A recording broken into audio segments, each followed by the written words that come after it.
everybody, it's your boy Slumpenstein, and I'm coming at you with a new video. It's going to be a new type of video that I do. And we're going to call these the top 10 videos. Where basically, I name off the top 10, my personal opinion out of games that I've played. I've played a lot, so we can just say it's overall top 10. The first one that we're going to do is Nintendo. And not just original Nintendo games, we're talking about Nintendo games in general. This is my top 10 Nintendo made games. I'm not really talking about third parties. I'm talking about Nintendo developed, Nintendo published games. So we're going to start off with number 10. My personal favorite, first game that I had on the Game Boy Advance, Golden Sun. Golden Sun was a game that was developed by, I want to say it was developed by Camelot, which I believe is a company under Nintendo, and it was obviously published by Nintendo. This was one of the first RPG games that I completed all the way through when I was a kid. I believe it launched in, I'm not even going to try to guess the date, because I'll probably get it wrong. But it was an awesome game.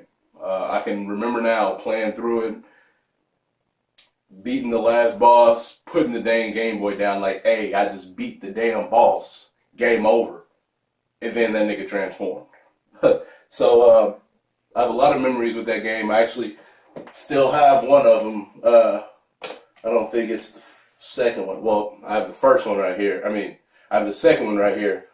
But the first one's somewhere around here. But number 9. Super Smash Bros. Melee. Now this was a hard decision to pick Melee because I really, really loved Brawl. Brawl was... It may have been the best one. I'm not sure. I remember playing Melee a lot, though. I haven't played it for quite a bit of time. But I know that Brawl was one of my favorites also. But I'm kind of conflicting, actually, right now as I'm doing it. So, let's switch it out. We're doing a mid-video switch. Brawl is number 9. We're talking about Brawl. Had the full story mode. That was awesome. You know, introduced the online play. Melee, I think, had the broadband play, but who the hell did the broadband play on GameCube? Let's be honest. They had like 3 games that supported it. One was Crystal Chronicles, which I have a poster of it right there. Another one was Double Dash. I want to say it was a Phantasy Star Online. And then, you know, they had Brawl. I think they had Brawl. I'm not sure. Then, we're on to number 8. My favorite Mario Kart game of all time, I don't give a damn what you say, Mario Kart DS. That's right, Mario Kart DS. That game, I played it so much. It was my first Nintendo Wi-Fi connection game, I believe, with Mario Kart DS. And it worked so well. It was so smooth, so fluid. You can hop online, play 4-player online. You can do... you couldn't do battle. Battle is only local play, but you can do 4-player online racing, and you know it tracked your stats. You can create your emblems. It was really, really cool because nobody was used to doing that on a Nintendo console or Nintendo handheld, for that matter. And that game was just awesome. Number 7, although it may be a little low, but considering the titles that are above it, is warranted. Pokemon Red, Blue, and Yellow. Another one of those games that I have a lot of memories of. I remember getting my Game Boy Color on Christmas morning and playing Pokemon Red. Me and my big brother, Sean and Eric. I'll put a link to his YouTube in the description. Gaming Plus, shout out to him. But we used to play that, and we only played when each other was playing. So we tried to, you know, progress at about the same rate. And it was really fun, especially once we got a link cable, and then you had the little events that they used to host at Toys R Us. It was awesome. Then we got number 6. This is a game that I remember my parents playing. That's why I played it. Well, that's why I play video games in general, because of my parents. But we're talking about Super Mario Bros. 3. And a lot of people say that's their best Mario game of all time.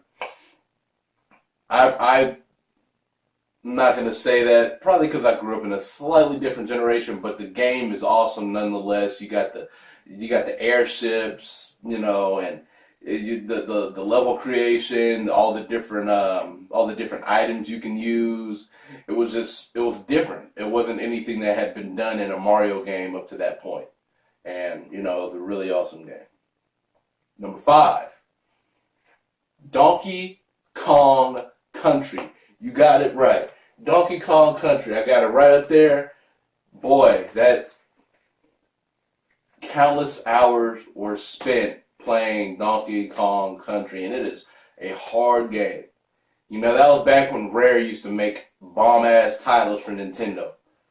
I mean, it doesn't happen anymore, unfortunately. I actually, kind of off of the topic, just I was on IGN the other day, and I saw some leaked gameplay of when Rare was remaking, well, not remaking, I guess it's more of a remaster of GoldenEye.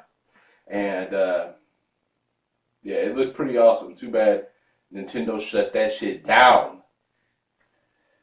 Next up, 4, Super Metroid.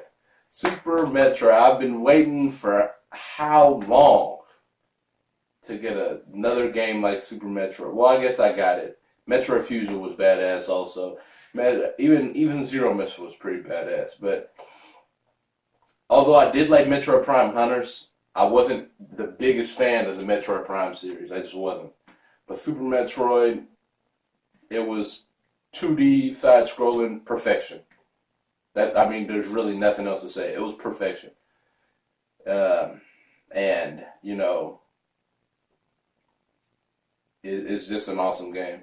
I really recommend that if you like side-scrolling platform games, because a lot of the games that come out now, like Shadow Complex and all those kind of games that come out now that are the side-scrolling, they're Metroid clones. Play the original. Even if you got to play it on the emulator, buy yourself a controller and play it on the emulator, because the game is like $60 at the moment. And play it, because it is an experience that everybody deserves to have. Number 3.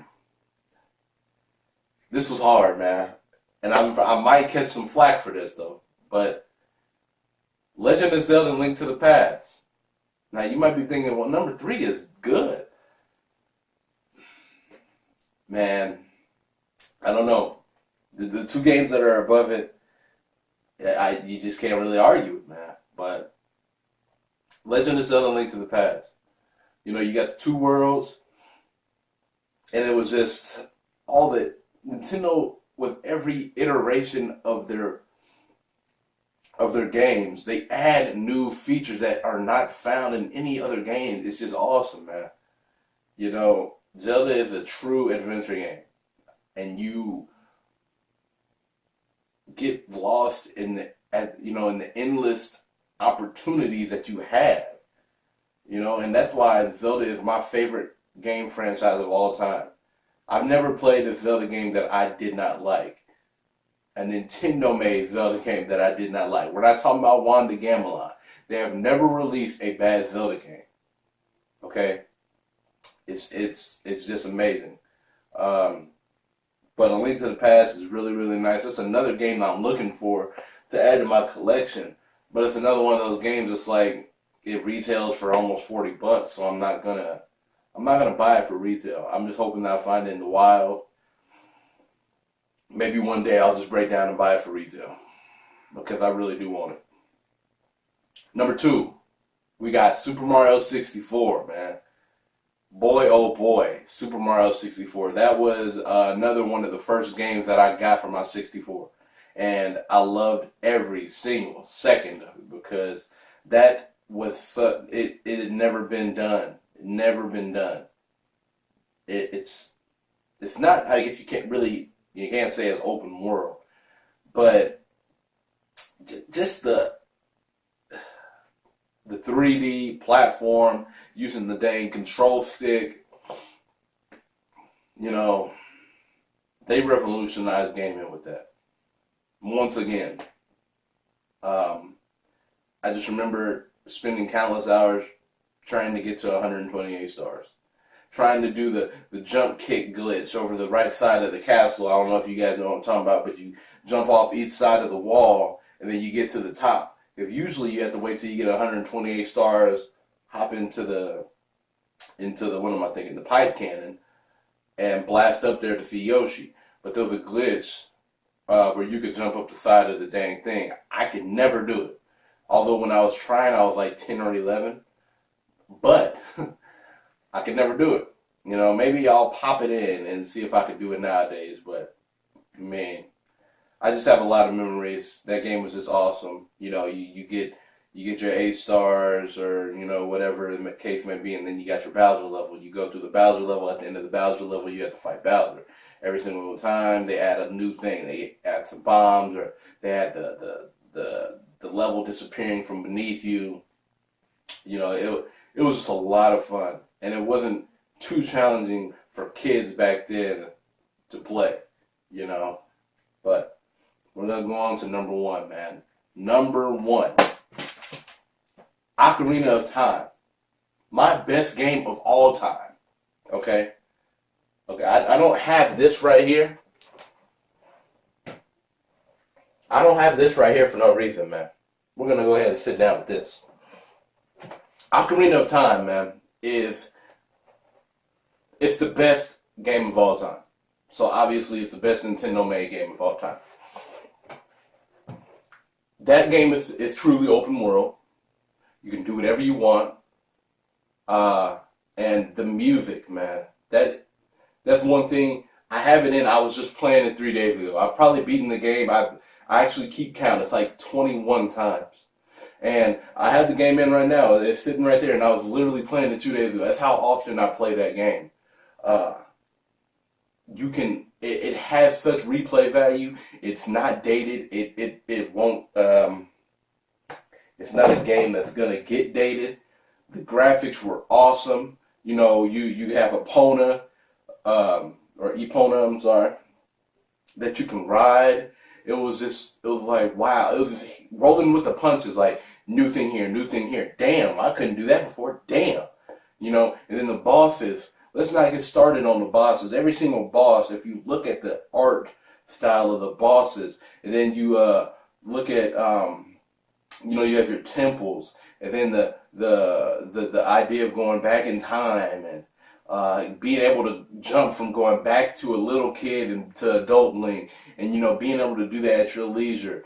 It's just so much stuff crammed into that game. It's so much gameplay. You have all the skull shit, I don't know how to pronounce it, Skulltulas that you can collect. It's just,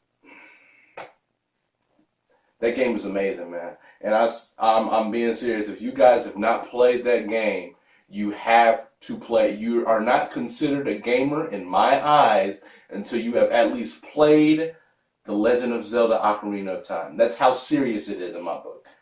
You have to. You haven't experienced Zelda until you have played Ocarina of Time. Okay? You will not be disappointed. They have other, you know, other releases of the game. They have, I think they have the one on 3DS. They also have the Master Quest, which is on GameCube, which technically you can also play on Wii. I'm sure they have it on the Virtual Console. I know they had Majora's Mask. Maybe they don't have Ocarina of Time. I don't know. I don't have a Wii U. For reasons, that's for another video. But you have to find a way to play it, man. But that's it. That's the top 10 games, man. Let me know what you guys would have put as your top 10. I'm really interested to see that. I like seeing that, you know. But yeah, like, comment, subscribe. Let me know if you like this video, if you like this top 10 style of video, and I will catch y'all later.